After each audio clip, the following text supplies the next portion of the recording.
ہر جگہ سے آپ کو ایک ہی آواز سنائی دے رہی ہے کہ پاکستان نے شواہد پیش کرنے کی ایک مرتبہ نہیں کئی مرتبہ کوشش کی اور کہا کہ آپ آئیے، آپ کو جو آپ کے سوالات ہیں میز پہ بیٹھیے، ہمارے سامنے رکھیے اور ہم آپ کو جواب دیتے ہیں، مگر اس کو یکسر مسترد کرتے ہوئے بھارت نے جارحیت کی، پاکستان پہ حملہ کیا۔ اب یہ بات، اس کی بازگشت پوری دنیا میں گونج جانی پاکستان کی ڈپلومیٹک کامیابی ہے، اور اس میں اگر آپ دیکھیے تو محترم اسحاق ڈار صاحب ہمارے جو وزیر خارجہ ہیں، انہوں نے جتنے ٹیلی فون کالز کیے، وزیر اعظم نے جتنے ٹیلی فون کال کیے، سفراء کو بلایا، وزراء سے باتیں کی، اس کے نتیجے میں یہ دوسرا محاذ ہے جس پہ ہمیں اللہ نے کامیابی دی۔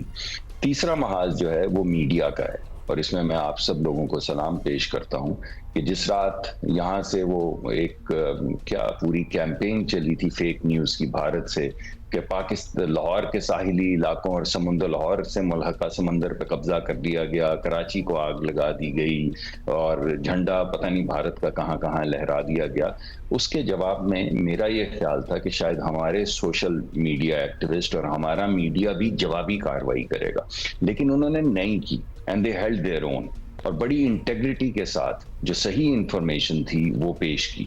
تو آپ نے دیکھا کہ 48 گھنٹے تو کنفیوژن رہا، مگر 48 گھنٹے کے بعد پورے بین الاقوامی میڈیا کے اوپر یہ بات بڑی واضح شکل میں سامنے آ گئی کہ بھارت سے جو بھی انفارمیشن آ رہی ہے وہ فیک نیوز ہے۔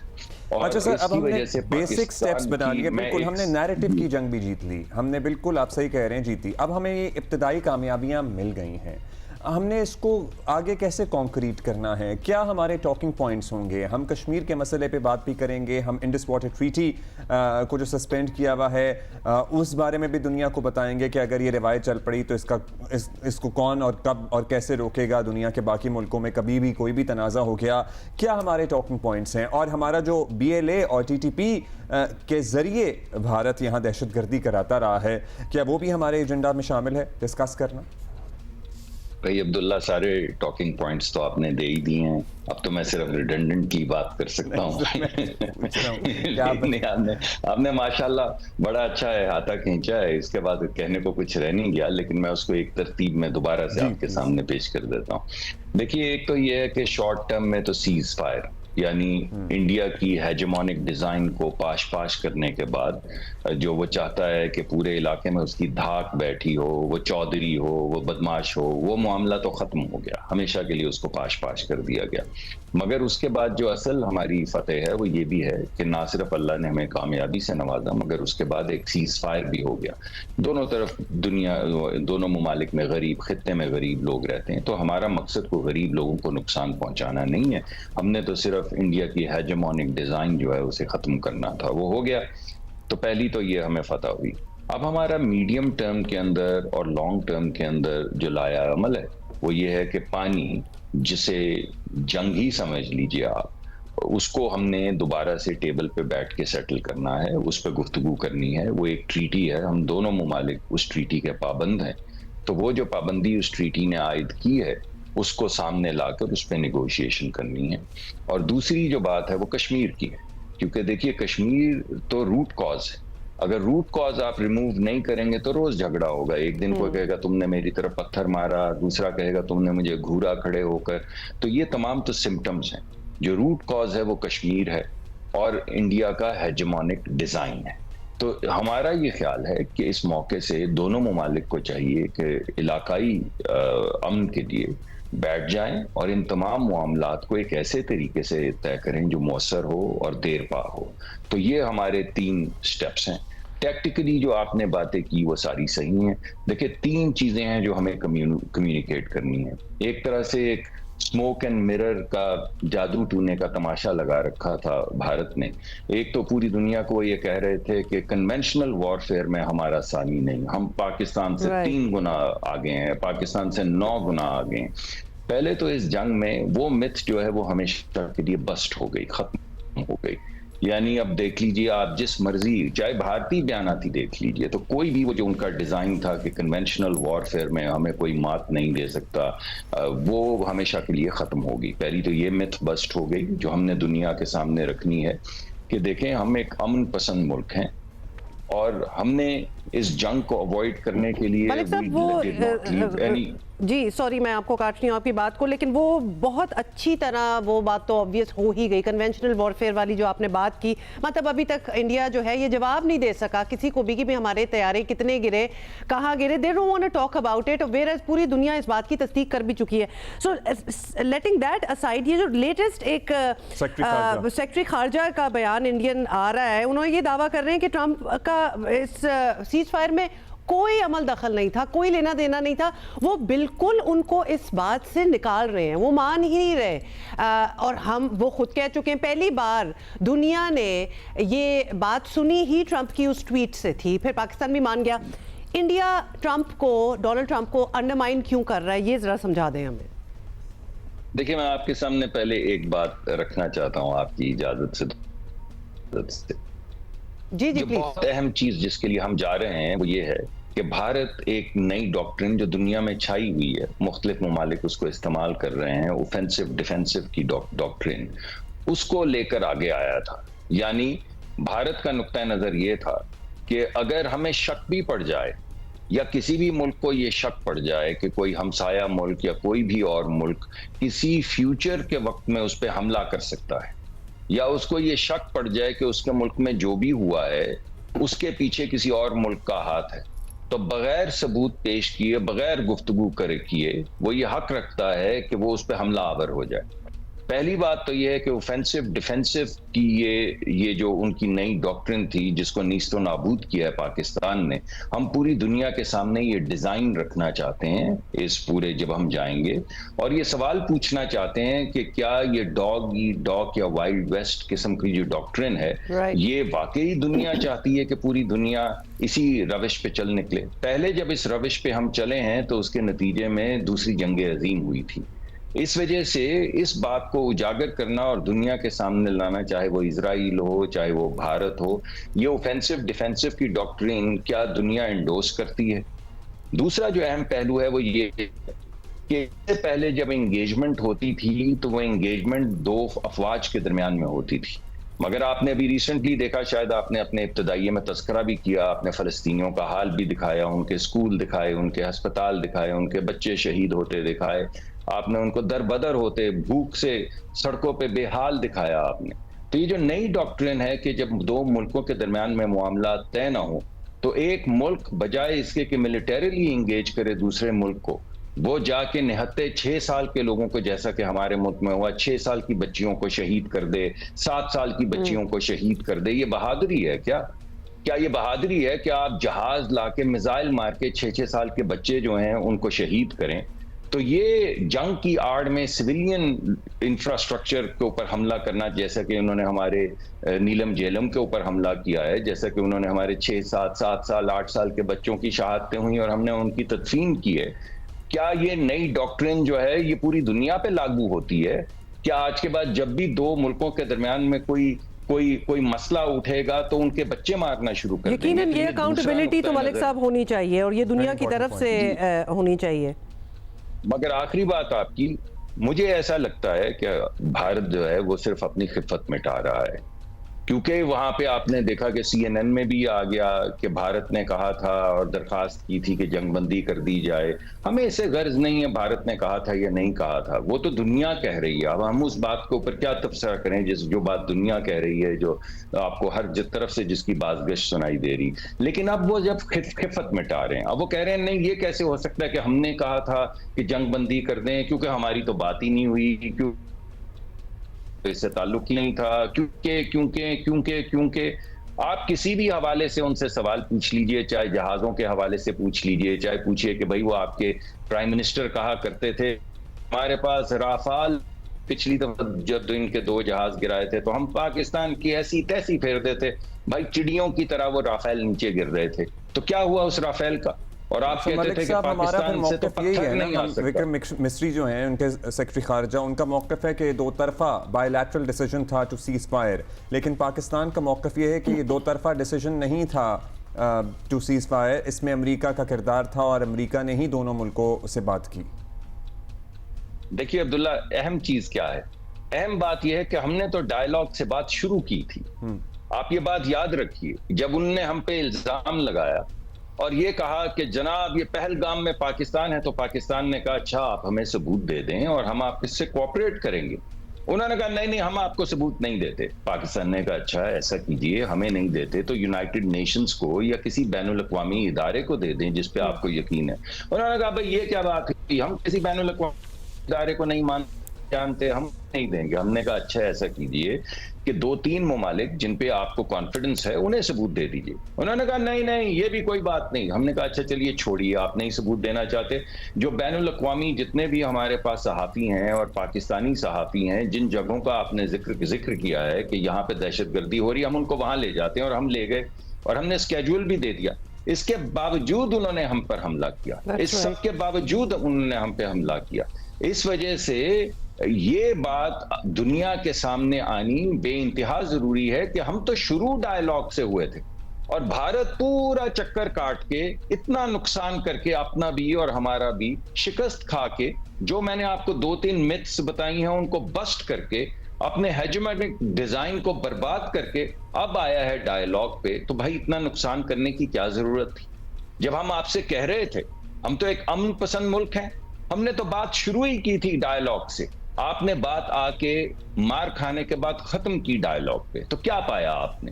اور میں یہ سمجھتا ہوں کہ ہمیں اس خطے کے امن کے لیے بیٹھ کے ان چیزوں کو کسی ایسے طریقہ کار سے طے کرنا چاہیے جو دیرپا ہو، جو ٹرانسپیرنٹ ہو، کہ آج کے بعد اگر ہمیں شک پڑے، کیونکہ ہمارے پاس بھی بہت سے ثبوت ہیں، ہمیں بھی بہت شکوک ہیں کہ آپ کیا کیا کر رہے ہیں ہمارے ویسٹرن بارڈرز پہ، مگر اگر کسی بھی ملک کو آپ کو یا ہمیں شک پڑے تو اس کا ایک طریقہ کار طے کر لیں، کہ فورم سیٹل کر لیں کہ کہاں پہ ہم ایویڈنس دیں گے. بات ساری یہی ہے جی، طریقہ کار تو سیٹ ہوئے تھے، پہلے بھی کبھی ہوئے تھے، لیکن انڈیا نے کرنی وہی ہوتی ہے جو کرنی ہوتی ہے. لیکن اب وہ وقت آگے جب اکاؤنٹیبل ہونا پڑے گا انڈیا کو. جی بالکل، اور وہ انہوں نے کی ہے. اب تو مطلب ہم تو اس بات پہ بھی بڑے حیران ہیں، باقی تو پوری دنیا دیکھ ہی رہی ہے، لیکن بیچ میں امریکہ کا رول بھی انڈرمائن کر دینا is also it's going to come back to them. In any case میں سوری، میں ایسے ایک سخت لفظ استعمال کرنے لگا تھا.